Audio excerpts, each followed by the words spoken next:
श्री शिवाय नमस्तुभ्य मैत्रिणींनो, मी आहे अंजली कुंभार। माझ्या यूट्यूब चॅनलमध्ये तुम्हा सर्वांचं खूप खूप स्वागत करते। तर आज मी बनवणार आहे व्हेज सोया पुलाव। त्यासाठी मी साहित्य घेतलेले आहे। एक बटाटा कापून, 2 मोठे टोमॅटो कापून, 4-5 मिरच्या कट करून, 2-3 कांदे उभे कापून आणि बीन्स घेतलेले आहेत थोडे, एक वाटीभर कोथिंबीर, अद्रक लसूणची पेस्ट इथे घेतलेली आहे। सोयाबीन उकळून, खडे मसाल्यामध्ये तेजपत्ता, लवंगा, मिरे, दालचिनी, थोडंसं धनिया पावडर, जिरे पावडर,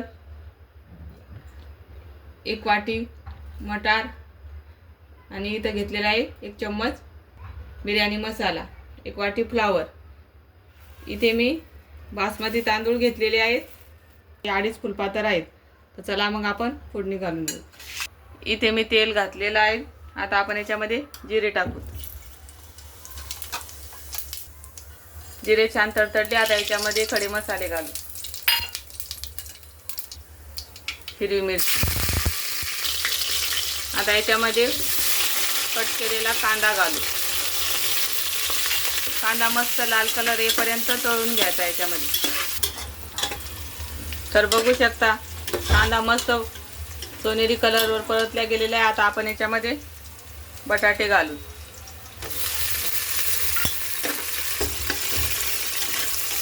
आता याच्यामध्ये अद्रक लसूणची पेस्ट घालू।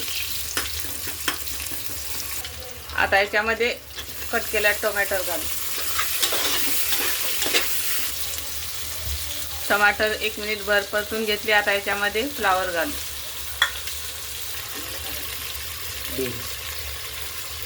आता याच्यामध्ये बीन्स घालू, गाजर टाकू। आता याच्यामध्ये मटार टाकू। मटार मस्त परतून घेऊ। आता याच्यामध्ये मसाले घालू। हळद 1 चम्मच, बिर्याणी मसाला आहे, धनेपूड, जिरेपूड, छान मिक्स करून घेऊ। आता लाल तिखट घालू 1 चम्मच।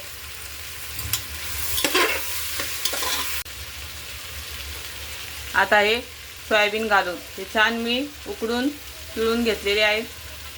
त्याला 1 मिनिट भर परतून घेऊ। आता याच्यामध्ये 1 वाटीभर दही घालू, छान मिक्स करून घेऊ दह्याला। आपण सर्व परतून घेतलेलं आहे। आता आपण याच्यामध्ये हे बासमती तांदूळ घालणार आहोत। हे मी स्वच्छ धुवून ठेवले होते अगोदरच 10 मिनिटं। आता हे छान परतून घेऊ।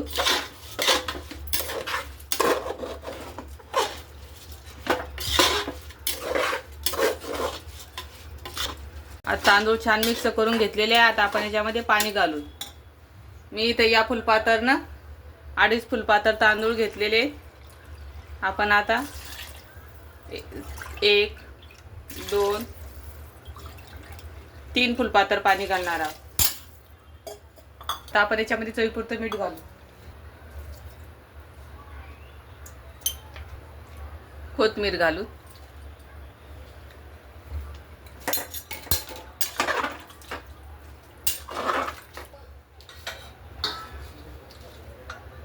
आता आपण याच्या 2 शिट्ट्या काढून घेऊ।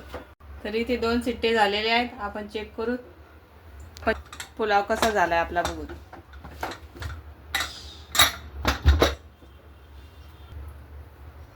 तर बघू शकता किती मस्त झालेला आहे। एकदम एक दाणा दाणा मोकळा झालेला आहे। तर बघू शकता किती मस्त झालेला आहे।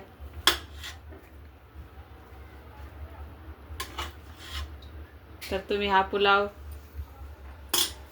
रायत्यासोबत खाऊ शकता। तुम्हाला ही माझी पुलावची रेसिपी कशी वाटली नक्की कमेंट करून सांगा आणि आवडले असल्यास लाईक, शेअर, सबस्क्राईब करा। धन्यवाद।